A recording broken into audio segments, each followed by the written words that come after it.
Saudara yang kekasih, dalam nama Tuhan kita Yesus Kristus, kabar sukacita untuk kita minggu ini. Minggu Quasimodogenite, seperti bayi yang baru lahir. Firman Tuhan dari kitab Nabi Yehezkiel, pasal 36 ayat 22 sampai 27. Saya akan baca, saudara ikuti dalam hati dengan seksama. Yehezkiel 36 ayat 22 sampai 27. Oleh karena itu, katakanlah kepada kaum Israel, beginilah firman Tuhan Allah, bukan karena kamu aku bertindak, hai kaum Israel, tetapi karena namaku yang kudus yang kamu najiskan di tengah bangsa-bangsa di mana kamu datang. Aku akan menguduskan namaku yang besar yang sudah dinajiskan di tengah bangsa-bangsa dan yang kamu najiskan di tengah-tengah mereka, dan bangsa-bangsa akan mengetahui bahwa akulah Tuhan. Demikianlah firman Tuhan Allah. Manakala aku menunjukkan kekudusanku kepadamu di hadapan bangsa-bangsa, aku akan menjemput kamu dari antara bangsa-bangsa dan mengumpulkan kamu dari semua negeri dan akan membawa kamu kembali ke tanahmu. Aku akan mencurahkan kepadamu air jernih yang akan mentahirkan kamu dari segala kenajisanmu dan dari semua berhala-berhalamu. Aku akan mentahirkan kamu. Kamu akan kuberikan hati yang baru dan roh yang baru di dalam batinmu, dan aku akan menjauhkan dari tubuhmu hati yang keras, dan kuberikan kepadamu hati yang taat. Rohku akan kuberikan diam di dalam batinmu, dan aku akan membuat kamu hidup menurut segala ketetapanku, dan tetap berpegang pada peraturan-peraturanku dan melakukannya. Demikian pembacaan firman Tuhan sesuai dengan topik minggu. Sama-sama kita membaca ayat yang ke-27. 3 ya. Rohku akan kuberikan diam di dalam batinmu, dan aku akan membuat kamu hidup menurut segala ketetapanku dan tetap berpegang pada peraturan-peraturanku dan melakukannya.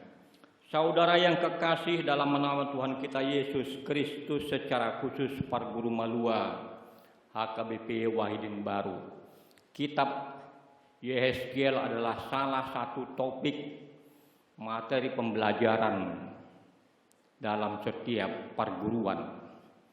Apa itu yang dimaksud dengan firman Tuhan yang dituliskan oleh Nabi Yehezkiel? Allah menuntun Nabi Yehezkiel ke suatu tempat di daerah rawa-rawa, kira-kira demikian. Kalau bahasa Batak, di Togion tu sadarura, itu rawa penuh dengan tulang belulang. Pada waktu itu Allah berbicara kepada Yehezkiel, bernubuatlah, maka itu tulang belulang akan hidup. Mau tidak mau Yehezkiel harus berkata, harus berbuat, bertindak apa yang diperintahkan Tuhan. Dan itu topik yang mau kita ketahui. Aku tidak menginginkan kematian orang jahat, tetapi hendaklah dia berbalik kepada Tuhan agar mereka menjadi hidup. Jadi kasih Tuhan yang dinyatakan kepada bangsa Israel melalui Nabi Yehezkiel mengingatkan kita hidup dalam kasih karunia, hidup yang diperbaharui oleh kasih. Untuk itu saudara-saudari yang kekasih dalam nama Tuhan kita Yesus Kristus, hidup dalam kasih begitu enak, indah. Dan itulah yang perlu kita camkan dalam hati, sanubari kehidupan kita masing-masing. Terlebih kaum pemuda, kaum pemudi, semua kita yang hadir di sini, dari khususnya Parguru Malua, lebih enak hidup dikasihi, dicintai daripada mencintai. Apa perbedaan hidup dicintai atau mencintai? Orang yang hidup dicintai itu manja. Orang yang hidup mencintai itu penuh pengorbanan. Bagaimana Allah Bapa yang mencintai kita, Dia mengorbankan anaknya yang tunggal hingga nyawanya, darahnya tercurah di bukit Golgota. Itulah hidup yang dalam cinta kasih Allah. Jadi nggak salah kalau kita menyanyikan ajarlah kami tentang kasih-Mu. Dan topik nyanyian kita seolah-olah mengajak kita untuk mengasihi. Jadi kalau kita hidup dalam cinta kasih, itu hidup yang berbahagia. Seorang ibu mencintai suaminya, seorang suami mencintai istrinya, hidup dalam cinta kasih. Seorang pemuda dan seorang pemudi yang saling mencintai, mereka hidup dalam cinta kasih. Tetapi kalau seorang pemudi itu hidup dalam cinta kasih, dia harus mengorbankan. Hidup dalam cinta saja, dia hanya mencintai seorang pemuda, dia harus berkorban. Begitu juga sebaliknya, kalau laki-laki, seorang pemuda, dia hanya mencintai itu seorang pemudi, dia harus berkorban. Apa saja yang dilakukan, mereka siap untuk berjuang. Tetapi orang yang hidup dalam cinta kasih, mereka saling mendukung satu dengan yang lain. Itulah yang mau kita ketahui, bagaimana kita diperbaharui melakukan apa yang sesuai dengan kehendak Tuhan. Itulah Yehezkiel, salah satu nabi yang besar dalam perjanjian lama, mengingatkan bangsa Israel bahwa Allah mengasihi mereka. Bukan karena bangsa Israel itu orang yang terpenting, saudara yang kekasih, bukan demikian. Tetapi Allah mengasihi bangsa Israel supaya bangsa sekeliling, pada waktu itu bangsa Israel dibuang ke tanah Babel, ke Asyur. Mereka dihina, mereka dicaci maki. Orang pilihan Tuhan kok dibuang? Bagaimana itu sebenarnya? Bagaimana juga dengan keadaan kita? Kan Parguru Malua rajin ke gereja, orang Kristen. Yang lebih parah lagi, itu orang Batak ya, Kristen pula. Sudah orang Batak, Kristen lagi, cacian maki, caci maki itu mau menunjukkan bagaimana identitas kita yang sebenarnya. Itulah nyanyian yang baru kita nyanyikan tadi. Kalau kita perhatikan, Dina mamulu sadok nguluon gok na marsak gale buan sinodang tunahulomi asa margogo musi bain maau parhitiam.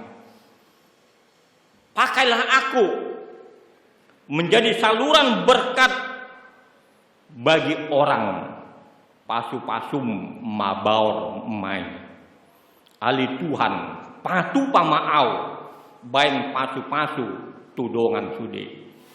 Jadi kita kehadiran orang Kristen, kehadiran orang percaya membawa berkat bagi semua, bukan menjadi kutukan. Bukan menjadi kekecewaan bagi sekeliling. Kita telah menyanyikan tadi 3 ayat. Ulana denggan puhala sude songon binaina kuho. Yesus telah berbuat baik kepada kita. Allah Bapa di surga telah menyerahkan anaknya yang kudus kepada kita. Kita harus mengingat bagaimana kelemahan lingkungan, kelemahan kita. Gabi parholong maho.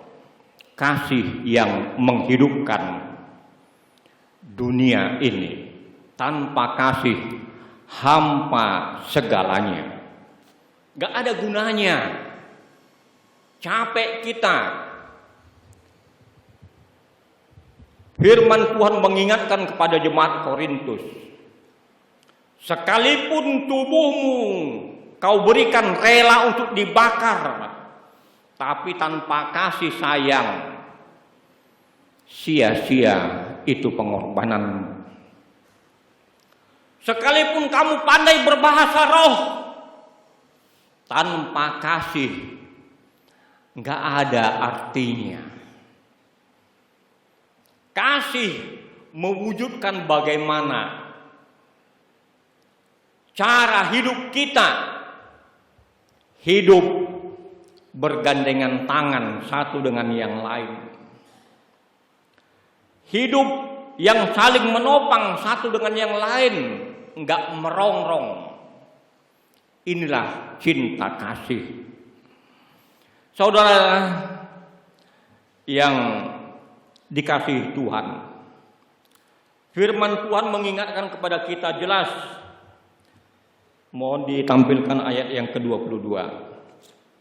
Apa dikatakan di situ? Sama-sama kita membaca 3 ya. Oleh karena itu, katakanlah kepada kaum Israel, beginilah firman Tuhan Allah.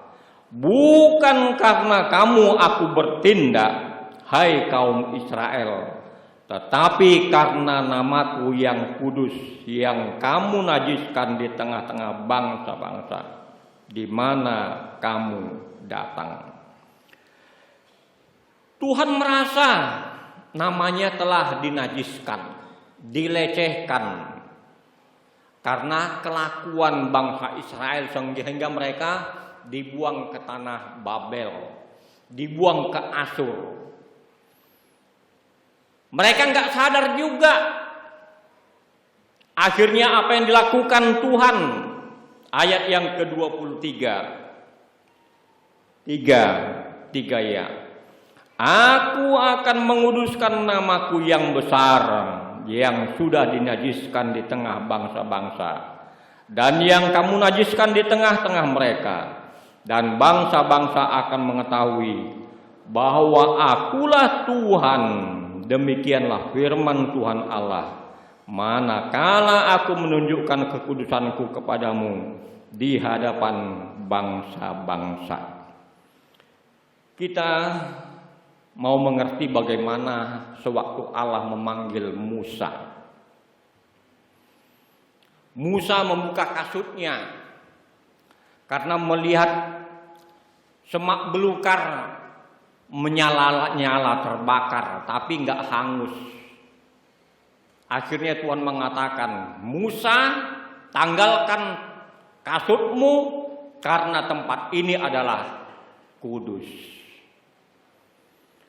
Di mana Tuhan berada di situ adalah kekudusan, sehingga manusia enggak boleh datang kepada Tuhan tanpa ada kekudusan pada dirinya. Manusia enggak mampu berbuat kudus, enggak mampu berbuat kebenaran. Karena apa? Hati pikiran kita itu selalu melakukan perbuatan yang najis. Mulut, tangan, kaki semua. Setiap saat kita selalu memikirkan apa yang tidak baik. Kalaupun kita lakukan yang baik sekarang, sebentar lagi kita akan terkontaminasi oleh lingkungan. Itulah kehidupan kita manusia. Sehingga Allah sendiri yang turun dari sorga melalui anaknya Yesus Kristus untuk menguduskan. Dan itulah yang mau kita ketahui. Enggak ada yang mampu menguduskan kita. Kita bukan ditebus dengan darah kambing domba, tetapi melalui darah anaknya yang kudus. Selanjutnya ayat yang ke-24, 3 ya. Aku akan menyebut kamu dari antara bangsa-bangsa dan mengumpulkan kamu dari semua negeri dan akan membawa kamu kembali ke tanahmu. Jadi bukan tenaga kita, bukan pikiran kita, tetapi Allah sendiri yang datang. Itulah Paskah. Itulah Jumat Agung yang baru kita lalui. Sehingga kita dilahirkan menjadi Quasimodogeniti. Menjadi seperti bayi yang hanya membutuhkan susu. Walaupun banyak tantangan yang dihadapi oleh bayi. Selama 9 bulan dia enak di kandungan ibunya. Tetapi begitu dia lahir, dia menangis, merasakan bagaimana pahit getirnya di dunia ini. Keraguan-raguan semua. Tetapi untuk menghadapi semuanya itu, dia hanya butuh ASI. Dia nggak butuh emas, nggak butuh uang. Hanya air susu ibu. Akhirnya apa yang dikatakan ayat yang ke-25. Aku akan mencurahkan 3 ya. Yang akan mentahirkan kamu dari segala kenajisanmu dan dari semua berhala-berhalamu. Aku akan mentahirkan kamu. Banyak apa yang kita pikirkan. Yang dipikirkan si A berbeda yang dipikirkan si B. Kelompok yang satu dengan kelompok yang lain. Daerah yang satu dengan daerah yang lain memikirkan keuntungan pribadi masing-masing. Semuanya itu akan dipersatukan sewaktu Allah memberikan rohnya yang kudus. Itulah yang dikatakan di dalam ayat yang ke-26, 3 ya. Kamu akan kuberikan hati yang baru dan roh yang baru di dalam batinmu, dan aku menjauhkan dari tubuhmu hati yang keras dan kuberikan kepadamu hati yang taat. Jadi akasi juga rukung. Orang yang suka melawan itu akan dilembutkan oleh Tuhan sendiri. Tergantung kepada kita masing-masing, mau enggak kita dilembutkan, mau enggak kita dibimbing, atau kita meronta. Kalau kita meronta, pasti akan tergelincir. Itu inti kitab dalam Perjanjian Lama, sebagian dari kitab Perjanjian Lama. Kenapa Allah menanam pohon pengetahuan yang baik dan yang jahat? Kok enggak di cabut aja, kok nggak dibuang aja. Itu hak otoritas diberikan kepada manusia. Apa yang mau kita pilih dalam kehidupan ini? Kita mau pilih yang baik, kita akan menerima yang baik.